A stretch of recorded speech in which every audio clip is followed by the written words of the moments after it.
নমস্কাৰ মই ভাস্কৰ জ্যোতিবাই আপোনালোক সকলোকে আৰৰ কথালৈ স্বাগতম জনাইছো দেশৰ ৰাজনীতিৰ অতি সম্প্ৰতি এক গুৰুত্বপূৰ্ণ বিষয় হৈছে আম আদমি পাৰ্টি আৰু অৰবিন্দ কেজৰিৱাল অতি সম্প্ৰতি ভাৰতীয় ৰাজনীতিৰ এক গুৰুত্বপূৰ্ণ ৰাজনৈতিক ব্যক্তিত্ব আৰু গুৰুত্বপূৰ্ণ ৰাজনৈতিক পৰিঘটনা বুলি ক'ব পৰা যায় অৰবিন্দ কেজৰিৱালে উচ্চতম ন্যায়ালয়ৰ জামিন লাভ কৰি তিহাৰ কাৰাগাৰৰ পৰা ওলাই আহি তেওঁ মুখ্যমন্ত্ৰীৰ পদ এৰাৰ সিদ্ধান্ত ল'লে মুখ্যমন্ত্ৰী পদৰ পৰা অব্যাহতি ল'লে আৰু দিল্লীৰ নতুন মুখ্যমন্ত্ৰী হৈছে আতিশী অৰবিন্দ কেজৰিৱালৰ মুখ্যমন্ত্ৰীৰ পদ ত্যাগ কৰা এই সময় তেওঁৰ ৰাজনৈতিক কাৰ্যসূচী এই সকলোবোৰ অতি গুৰুত্বপূৰ্ণ অৰবিন্দ কেজৰিৱালে দিল্লীৰ খুৰানীতি গোচৰত গ্ৰেপ্তাৰ হোৱাৰ পৰা এতিয়ালৈকে মুখ্যমন্ত্ৰীৰ পদ ত্যাগ কৰালৈকে এই সমগ্ৰ কাৰ্যাৱলীৰ বহুবোৰ ৰাজনৈতিক দিশ আছে বহুমাত্ৰিক সামাজিক দিশ আছে অৰবিন্দ কেজৰিৱালে গ্ৰেপ্তাৰ হোৱাৰ পাছতে তিহাৰ কাৰাগাৰৰ পৰা চৰকাৰ চলাব তেনেদৰে আম আদমি পাৰ্টিৰ পৰা ঘোষণা কৰা হ'ল আৰু এক প্ৰকাৰ কেজৰিৱাল কাৰাগাৰত থকা এই প্ৰায় 5 মাহ সময় দিল্লীত চৰকাৰ এনেদৰে চলি থাকিলে কাৰ্যত চৰকাৰ চলিলে কিন্তু কাৰ্যত চৰকাৰ কিদৰে চলিছিলে সেয়া দিল্লীবাসীয়ে গম পালে অৰবিন্দ কেজৰিৱালে জামিনত মুক্তি লাভ কৰাৰ পাছত এই সিদ্ধান্ত গ্ৰহণ কৰিলে কিয় সেয়া আটাইতকৈ গুৰুত্বপূৰ্ণ কাৰণ তেওঁ গ্ৰেপ্তাৰ কৰাৰ সময়ত তেওঁ তথা দলৰ স্থিতি আছিল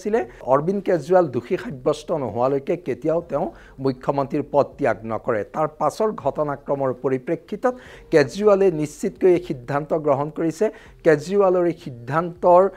বহুবোৰ দিশ থাকিব পাৰে প্ৰথম কথা কেজৰিৱালৰ সিদ্ধান্ত ৰাজনৈতিক দিশৰ পৰা গুৰুত্বপূৰ্ণ মুখ্যমন্ত্ৰীৰ প্ৰশাসনীয় দায়িত্বৰ দিশতকৈ ৰাজনৈতিক দিশৰ পৰা অতি গুৰুত্বপূৰ্ণ দিশ হিচাপে বিবেচিত হৈছে কেজৰিৱালে মুখ্যমন্ত্ৰীৰ পদ ত্যাগ কৰি আম আদমি পাৰ্টিক এক নতুন জনাদেশৰ বাবে সাজু কৰাৰ প্ৰস্তুতি চলাইছে এইটো কথা স্বীকাৰ কৰিব লাগিব যে দেশৰ এটা দশকৰ ৰাজনীতিত সোঁপন্থী বিজেপিৰ উত্থান উদাৰ মধ্যমপন্থী আম আদমি পাৰ্টিৰ নগৰীয়া অঞ্চল আৰু পঞ্জাৱত হোৱা উত্থান শেহতীয়া দশকটোৰ ৰাজনৈতিক পৰিঘটনাৰ অন্যতম গুৰুত্বপূৰ্ণ এক পৰিঘটনা অৰবিন্দ কেজৰিৱালৰ সন্মুখত এতিয়া জটিল সময় হাৰিয়ানা নিৰ্বাচন আছে হাৰিয়ানাৰ নিৰ্বাচন আম আদমি পাৰ্টিৰ কাৰণে বিশেষ গুৰুত্বপূৰ্ণ হোৱা নাই অৱশ্যে হাৰিয়ানাৰ ৰাজনীতিক পূৰ্বে আম আদমি পাৰ্টিয়ে যথেষ্ট গুৰুত্ব সহকাৰে লৈছিলে পঞ্জাৱত তেওঁলোকৰ চমকপ্ৰদ বিজয়ৰ পাছত তেওঁলোকে হাৰিয়ানাক লক্ষ্য কৰি লৈছিলে কিন্তু প্ৰায় যোৱা এটা বছৰ বিভিন্ন ঘাট প্ৰতিঘাতত জৰ্জৰিত হৈ পৰা আম আদমি পাৰ্টিয়ে হাৰিয়ানা নিৰ্বাচনত বিশেষ গুৰুত্ব নিদিলে তৎসত্ত্বেও হাৰিয়ানাৰ নিৰ্বাচন আম আদমি পাৰ্টিৰ নেতা অৰবিন্দ কেজৰিৱাল ওলাই অহাৰ পাছৰ নিৰ্বাচন সেইবাবে কেজৰিৱালে হাৰিয়ানাবাসীৰ ওচৰত কি প্ৰতিশ্ৰুতি দিব আপৰ প্ৰাৰ্থী কিয় জয় কৰাব লাগিব সেই সকলোবোৰ কথা কিন্তু হাৰিয়ানা নিৰ্বাচনত বিজেপি কংগ্ৰেছৰ বাবে নিৰ্ণায়ক হ'ব কাৰণ আম আদমি পাৰ্টিৰ ভোট শ্বেয়াৰে বহু কথা নিৰ্ভৰ কৰিব এতিয়া আহিব খুজিছোঁ যে কেজৰিৱালে এই মুহূৰ্তত কৰা পদত্যাগ কেজৰিৱাল এক ব্যতিক্ৰমী ৰাজনৈতিক ব্যক্তিত্ব তাক কোনেও অস্বীকাৰ কৰিব নোৱাৰে ইণ্ডিয়া এগেইনষ্ট কৰাপশ্যন মুভমেণ্টৰ গৰ্ভৰ পৰা জন্ম হৈছে দুৰ্নীতি বিৰোধী আন্দোলনৰ গৰ্ভৰ পৰা সাম্প্ৰতিক ভাৰতীয় ৰাজনীতিত জন্ম হোৱা একমাত্ৰ ৰাজনৈতিক ব্যক্তিত্ব অৰবিন্দ কেজৰিৱালে দুৰ্নীতিৰ বিৰুদ্ধে যুঁজি চমকপ্ৰদ সমৰ্থন লাভ কৰিছিলে ইউপিএ চৰকাৰৰ দ্বিতীয় কাৰ্যকালৰ শেষৰ ফালে কেজৰিৱালৰ যিদৰে দুৰ্নীতি বিৰোধী আন্দোলন সেয়াৰ দেশৰ ৰাজধানী নতুন দিল্লীত জোকাৰণিৰ সৃষ্টি কৰিছিলে কেৱল দেশৰ ৰাজধানী নতুন দিল্লীয়ে নহয় কাশ্মীৰৰ পৰা কন্যাকুমাৰী গুজৰাটৰ পৰা উত্তৰ পূবলৈকে সকলোতে কেজৰিৱালে এক গণ আবেদনৰ সৃষ্টি কৰিবলৈ সক্ষম হৈছিলে তাৰ পাছত তেওঁলোকে আম আদমি পাৰ্টিক গঠন কৰি দিল্লীত প্ৰায় 11 বছৰ তেওঁলোকে শাসন চলাইছে দিল্লীৰ শাসনৰ সফলতা বিফলতা সকলোৱে জানে দিল্লীৰ দৰে ৰাষ্ট্ৰীয় ৰাজনীতিত তেওঁলোকৰ কাম কাজক সকলোৱে প্ৰশংসা কৰিছে বিশেষকৈ নগৰীয়া সা সুবিধা ৰাজহুৱা শিক্ষা ৰাজহুৱা স্বাস্থ্য আদিৰ ক্ষেত্ৰত কেজৰিৱাল চৰকাৰক কাম কাজক আন্তৰ্জাতিক পৰ্যায়তো স্বীকৃতি দিছে প্ৰশংসা কৰিছে তাক কোনো অস্বীকাৰ কৰিব নোৱাৰে কিন্তু কেজৰিৱাল জন্ম হৈছিলে দুৰ্নীতি বিৰোধী আন্দোলনৰ গৰ্ভৰ পৰা আৰু সেই কেজৰিৱালৰ দলকে তদন্তকাৰী সংস্থা এনফৰ্চমেণ্ট ডিৰেক্টৰেট CBI দিল্লীৰ খুৰানীতি গোচৰত অভিযুক্ত কৰিছে আম আদমি পাৰ্টিকো অন্যতম অভিযুক্ত হিচাপে লৈছে অৰ্থাৎ পৰিহাসৰ কথা এইটো যে যিটো দল দুৰ্নীতি বিৰোধী আন্দোলনৰ মাজেৰে জন্ম হ'ল সেই দলটোৱে কিন্তু দিল্লীৰ খুৰানীতি গোচৰত অভিযুক্ত হ'বলগীয়া হ'ল মুখ্যমন্ত্ৰী উপমুখ্যমন্ত্ৰীৰ পৰা আৰম্ভ কৰি দলৰ কেইবাজনো জ্যেষ্ঠ নেতা আৰু আম আদমি পাৰ্টিকো অন্যতম অভিযুক্ত হিচাপে তদন্তকাৰী সংস্থাই গ্ৰহণ কৰিছে পিছত আদালতৰ বিচাৰত প্ৰমাণ হ'ব প্ৰকৃততে দোষী কোন হয় নহয় কিন্তু কেজৰিৱালৰ বিৰুদ্ধে এই সুৰানীতি গোচৰৰ কেলেংকাৰী উত্থাপন হোৱাটোৱে সাম্প্ৰতিক ৰাজনীতিৰ এক পৰিহাসৰ কথা অৱশ্যে অৰবিন্দ কেজৰিৱাল বা বিৰোধী পক্ষই স্পষ্টভাৱে অভিযোগ কৰিছে যে মোদী চৰকাৰৰ এক প্ৰতিহিংসামূলক কাৰ্যৰ বাহিৰে একো নহয় হয় মোদী চৰকাৰৰ দিনত কেন্দ্ৰীয় তদন্তকাৰী সংস্থাসমূহে ৰাজনৈতিক প্ৰতিহিংসামূলকভাৱে কাম কৰিছে বুলি বিৰোধী পক্ষই উত্থাপন কৰিছে কিন্তু দিল্লীৰ সুৰানীতি গোচৰক লৈ যিদৰে আগবাঢ়িছে ইয়াৰ ৰাজনৈতিক প্ৰভাৱ ৰাজনৈতিক প্ৰেক্ষাপটত কি প্ৰভাৱ পেলাইছে সেইটো এতিয়া চাবলগীয়া দিল্লীত নিৰ্বাচন অনুষ্ঠিত হ'ব অহা বছৰৰ ফেব্ৰুৱাৰী মাহত অৰবিন্দ কেজৰিৱালে জেলৰ পৰা ওলাই আহিয়ে দাবী কৰিছে যে নৱেম্বৰৰ ভিতৰত নিৰ্বাচন অনুষ্ঠিত কৰিব লাগে দিল্লীৰ নিৰ্বাচন আগতীয়া কৰিব লাগে আৰু দিল্লীৰ নিৰ্বাচন আগতীয়া কৰাৰ দাবীৰ লগতে কেজৰিৱালে স্পষ্টকৈ কৈছে তেওঁ পুনৰ জনাদেশ বিচাৰিব দিল্লীবাসীৰ জনাদেশ তেওঁৰ সপক্ষে আহিব বুলি আশাবাদী আৰু তেওঁ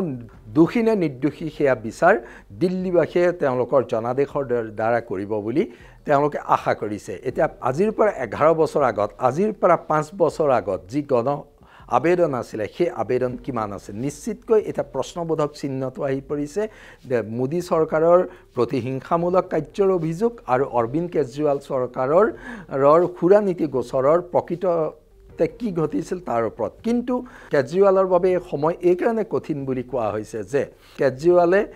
আম আদমি পাৰ্টিৰ পূৰ্বৰ শক্তি ঘূৰাই আনিবলৈ কেনেদৰে সক্ষম হ'ব কাৰণ কেজৰিৱালৰ ভাৱমূৰ্তিটোৱে মূলধন বুলি ক'ব পৰা যায় তাৰ লগতে কেজৰিৱাল চৰকাৰে দিল্লীত কৰা কাম-কাজৰ সংযোজন ঘটিছে কেজৰিৱালে পূৰ্বৰ ভাৱমূৰ্তি ঘূৰাই আনিবৰ কাৰণে তেওঁ মুখ্যমন্ত্ৰী পদৰ পৰা আঁতৰি জনসাধাৰণৰ মাজলৈ যাব বিচাৰিছে তাক যিকোনো লোকে বুজি পাইছে আৰু কেজৰিৱালে এক গণ আবেদন সৃষ্টি কৰাৰ চেষ্টা কৰিব তেওঁৰ বিৰুদ্ধে প্ৰতিহিংসামূলকভাৱে চৰকাৰ তদন্তকাৰী সংস্থাক লগোৱা হৈছে সেই কথা তেওঁ ৰাইজৰ মাজলৈ নিবলৈ চেষ্টা কৰিব কেজৰিৱাল আজিৰ পৰা 12-13 বছৰ আগৰ অৰবিন্দ কেজৰিৱাল আৰু আজিৰ অৰবিন্দ কেজৰিৱালৰ মাজত জনসাধাৰণে বিচাৰ কৰিব জনসাধাৰণে দুৰ্নীতি বিৰোধী আন্দোলনৰ নায়ক আৰু মুখ্যমন্ত্ৰী পদত থাকি গ্ৰেপ্তাৰ হোৱা অৰবিন্দ কেজৰিৱালৰ মাজত পাৰ্থক্য নিশ্চিতভাৱে বিচাৰিব কিন্তু তাৰ মাজতো কেজৰিৱাল অৰবিন্দ কেজৰিৱাল আম আদমি পাৰ্টিয়ে ভাৰতীয় ৰাজনীতিৰ মূল সুঁতিত এনে কেতবোৰ বিষয় উত্থাপন কৰিছে যিবোৰ বিষয় মেইনষ্ট্ৰীম পলিটিকেল পাৰ্টিবোৰৰ বাবে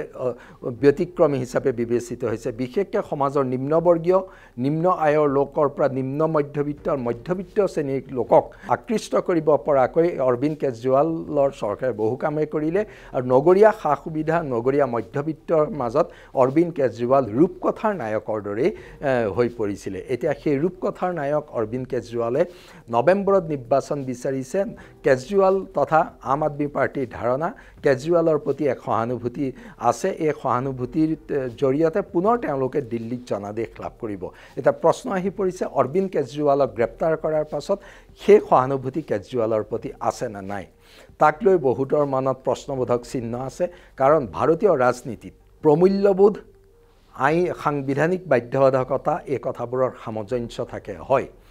ভাৰতত কোনো মুখ্যমন্ত্ৰী গ্ৰেপ্তাৰ হ'লে তেওঁ পদত্যাগ কৰে অতি শেহতীয়াভাৱে ঝাৰখণ্ডৰ মুখ্যমন্ত্ৰী হেমন্ত সোৰেনক যেতিয়া ইডিয়ে গ্ৰেপ্তাৰ কৰিলে তেওঁ পদত্যাগ কৰিলে তেওঁ দলৰ চম্পাই সোৰেন মুখ্যমন্ত্ৰীৰ পদত অধিষ্ঠিত হৈছিলে অৰ্থাৎ সংবিধান মতে এজন মুখ্যমন্ত্ৰী গ্ৰেপ্তাৰ হ'লে পদত্যাগ কৰিব নালাগে কিন্তু সংবিধান হৈছে গণতন্ত্ৰৰ আত্মা সংবিধানত কিছু কথা লিখা নাথাকে কিন্তু ভাৰতীয় গণতন্ত্ৰ ভাৰতীয় পৰম্পৰা ভাৰতীয় প্ৰমূল্যবোধে তাক কিন্তু বৈধতা প্ৰদান কৰে অৰ্থাৎ মুখ্যমন্ত্ৰী এজনৰ বিৰুদ্ধে অভিযোগ উত্থাপন হ'লে তেওঁৰ সেই পদ ত্যাগ কৰাটো ভাৰতীয় প্ৰমূল্যবোধৰ এক বিচাৰ প্ৰমূল্যবোধৰ অন্যতম এক গুৰুত্বপূৰ্ণ দিশ সেই ক্ষেত্ৰত কেজৰিৱালে তেতিয়াই পদত্যাগ নকৰিলে বুলি বিভিন্ন মহলে প্ৰশ্ন স্বাভাৱিকতে উত্থাপন কৰিছে আৰু এতিয়া কিয় কেজৰিৱালে পদত্যাগ কৰিছে কাৰণ বাধ্যত পৰিহে পদত্যাগ কৰিছে নেকি সেই প্ৰশ্ন আহি পৰিছে উচ্চতম ন্যায়ালয়ে তেওঁক যি জামিনৰ ৰায় দিছে জামিন দিছে তাত স্পষ্টকৈ লিখা আছে তো মুখ্যমন্ত্ৰী কাৰ্যালয়ৰ কোনো কামত জড়িত হ'ব নোৱাৰিব সচিবালয় যাব নোৱাৰিব তেওঁ কোনো ফাইলত চহী কৰিব নোৱাৰিব অৰ্থাৎ মুখ্যমন্ত্ৰী হিচাপে তেওঁ কাৰ্য পালন কৰিব নোৱাৰিব নামতহে তেওঁ মুখ্যমন্ত্ৰী থাকিব সেয়া বাস্তৱতে এই পৰিস্থিতিটো আম আদমি পাৰ্টিৰ কাৰণে জটিল সন্মুখত নিৰ্বাচন যোৱা 5 মাহত দিল্লী চৰকাৰ এক প্ৰকাৰ অচল হৈ আছিলে দিল্লীত ৰাষ্ট্ৰীয় ৰাজনীতিৰ ক্ষেত্ৰত খোৱা পানীৰ সমস্যা আৰু কৃত্ৰিম বানকে যিমানবোৰ সমস্যা হৈছিলে সেইবোৰ সমস্যা কেজৰিৱাল জেলত থাকোঁতে যথেষ্ট জটিল হৈছিলে হয় সেয়া চৰকাৰে বহুদূৰ মোকাবিলাও কৰিছে কিন্তু তৎসত্ত্বেও জনসাধাৰণে এনেকুৱা এখন চৰকাৰ নিবিচাৰে য'ত মুৰব্বীজনে প্ৰত্যক্ষভাৱে প্ৰশাসনত অংশগ্ৰহণ কৰিব নোৱাৰে সেই দিশৰ পৰা কেজৰিৱালৰ ভাৱমূৰ্তি আৰু প্ৰমূল্যবোধক লৈ প্ৰশ্ন আহি পৰিছে কিন্তু অৰবিন্দ কেজৰিৱালে কেৱল দিল্লীয়ে নহয় বিৰোধী ৰাজনীতিত তেওঁ পূৰ্বৰ স্থিতি কেনেদৰে ঘূৰাই আনিব বা অৰবিন্দ কেজৰিৱালহঁতৰ বহুবোৰ নীতি আদৰ্শ ভাৰতীয় সভ্যতা সংস্কৃতিৰ লগত সম্পৃক্ত হৈ শেহতীয়াভাৱে অধিক গাহৰি আহিছিলে সেই প্ৰসংগবোৰ তেওঁলোকে কেনেদৰে উত্থাপন কৰিব সেই প্ৰসংগবোৰৰ ওপৰত নিৰ্ভৰ কৰিব কেজৰিৱালৰ ৰাজনীতি আৰু পঞ্জাবৰ ৰাজনীতিত তেওঁলোকে চমৎকাৰ পৰিৱৰ্তন দেখুৱাবলৈ হ'ল দিল্লীৰ ৰাজনৈতিক পৰিমণ্ডল নগৰীয়া মধ্যবিত্ত আৰু নগৰীয়া শ্ৰমজীৱী লোকৰ পৰিমণ্ডলৰ ঊৰ্ধত গৈ দিল্লী পঞ্জাবত তেওঁলোকে এক অন্তৰ্ভুক্তিবাদী ৰাজনীতি কৰাত সফল হ'ল পঞ্জাবৰ বৃহৎ খেতিয়কৰ পৰা ক্ষুদ্ৰ খেতিয়কলৈকে শ্ৰমিকৰ পৰা পুঁজিপতিলৈকে তেওঁলোকে সকলোৰে সমৰ্থন লাভ কৰিবলৈ সক্ষম হৈছিলে সেইকাৰণে অৰবিন্দ কেজৰিৱালৰ সন্মুখত এতিয়া পথ অতি কঠিন এক প্ৰকাৰ অগ্নি পৰীক্ষাৰ সন্মুখীন হ'ব লাগিব কেজৰিৱাল অহা বছৰ ফেব্ৰুৱাৰীটো যদি নিৰ্বাচন অনুষ্ঠিত হয় কেজৰিৱালৰ কাৰণে সময় কম তৎসত্ত্বেও আন কেতবোৰ দিশ আছে য'ত হয়তো আম আদমি পাৰ্টি আৰু কেজৰিৱাল সুবিধাজনক অৱস্থানত আছে অৰবিন্দ কেজৰিৱালৰ বিকল্প নেতা বিজেপিত নাই দিল্লীৰ নেতা হিচাপে কেজৰিৱাল যিদৰে এক বিশাল ব্যক্তিত্বৰ সম্পন্ন ৰাজনীতিবিদ এতিয়া বিজেপিত তেনেকুৱা কেজৰিৱালক প্ৰত্যাহ্বান জনাব পৰা নেতা নাই কংগ্ৰেছততো নাই কংগ্ৰেছত কেইবাজনৰ স্থানীয় নেতাকে তেওঁলোকে প্ৰক্ষেপ কৰাৰ বাহিৰে তেওঁলোকৰ হাতত উপায় নোহোৱা হৈ পৰিছে আম আদমি পাৰ্টি আৰু কেজৰিৱালৰ বাবে এইটোৱে সুবিধাজনক তেওঁৰ বিৰোধী শিবিৰত থকা শূন্যতা সেই শূন্যতাৰ বাবে কেজৰিৱালে তেওঁৰ 11 বছৰীয়া কাম কাজৰ সফলতাক আধাৰ কৰি লৈ এতিয়া জনসাধাৰণৰ ওচৰলৈ যাবলৈ চেষ্টা কৰিছে কিন্তু তেওঁৰ সেই পূৰ্বৰ গৰিমা কেনেদৰে উভতাই আনে তেওঁক জামিনত মুক্তি দিয়াৰ পাছত যিদৰে গণ আবেদন সৃষ্টি হ'ব বুলি আম আদমি পাৰ্টিয়ে ভাবিছে সেয়া কিমান দূৰ সম্ভৱ হয় কেজৰিৱালক জনসাধাৰণে কেনেদৰে গ্ৰহণ কৰে সেয়া নিশ্চিতকৈ তাৎপৰ্যপূৰ্ণ হ'ব কিন্তু এটা কথা স্বীকাৰ কৰিব লাগিব অৰবিন্দ কেজৰিৱালে ভাৰতীয় ৰাজনীতিত এক নতুন বাগধাৰাৰ জন্ম দিলে এক নতুন ৰাজনৈতিক পৰিঘটনাৰ জন্ম দিলে যি ৰাজনৈতিক পৰিঘটনাত নাগৰিকৰ দৈনন্দিন জীৱনৰ পৰা শিক্ষা স্বাস্থ্য আদি মৌলিক বিষয়বোৰত তেওঁলোকক ৰাষ্ট্ৰই দিবলগীয়া সুবিধাসমূহ কেজৰিৱালে যিদৰে দিছে ইয়ে প্ৰমাণ কৰিছে যে কল্যাণকামী ৰাষ্ট্ৰৰ ক্ষেত্ৰত অৰবিন্দ কেজৰিৱাল আম আদমি পাৰ্টিৰ ধাৰণা যথেষ্ট ফলপ্ৰসূ আৰু সেই ফলপ্ৰসূ ধাৰণা বৰ্তমান ভাৰতবৰ্ষৰ নব্য উদাৰ অৰ্থনৈতিক পৰিস্থিতিৰ পৰিপ্ৰেক্ষিতত কেজৰিৱাল আৰু আম আদমি পাৰ্টিৰ কল্যাণকামী ধ্যান ধাৰণা বহুদূৰ গ্ৰহণযোগ্য হ'ব আম আদমি পাৰ্টিয়ে যি জনকল্যাণমূলক কাম কাজ চৰকাৰ জৰিয়তে কৰিলে তাক দিল্লীৰ খুৰানীতি গোচৰে নাইকিয়া কৰিব পাৰিব জানো দিল্লীৰ খুৰানীতি গোচৰক লৈ বিৰোধীয়ে যিদৰে ৰাজনীতি কৰিব কেজৰিৱালে তাক কেনেদৰে প্ৰতিহত কৰিব সেয়াও লক্ষণীয় হৈছে কাৰণ কেজৰিৱালৰ বাবে সঁচাকৈ এই পৰিস্থিতি অতি জটিল এতিয়া ইণ্ডিয়া এগেইনষ্ট কৰাপশ্যনৰ সেই অৰবিন্দ কেজৰিৱাল আৰু আজিৰ কেজৰিৱাল মুখ্যমন্ত্ৰী হিচাপে তেওঁ কৰা কাম কাজ আৰু আহিবলগীয়া ৰাজনীতিত তেওঁ আকৌ এজন দেশৰ গুৰুত্বপূৰ্ণ ৰাজনৈতিক ব্যক্তিত্ব সম্পন্ন ৰাজনীতিবিদ হিচাপে কেনেদৰে নিজক পুনৰ প্ৰতিষ্ঠা কৰে সেয়া লক্ষণীয় হ'ব কিন্তু সময় আৰু পৰিস্থিতি এতিয়াও আছে পৰিস্থিতি অস্পষ্ট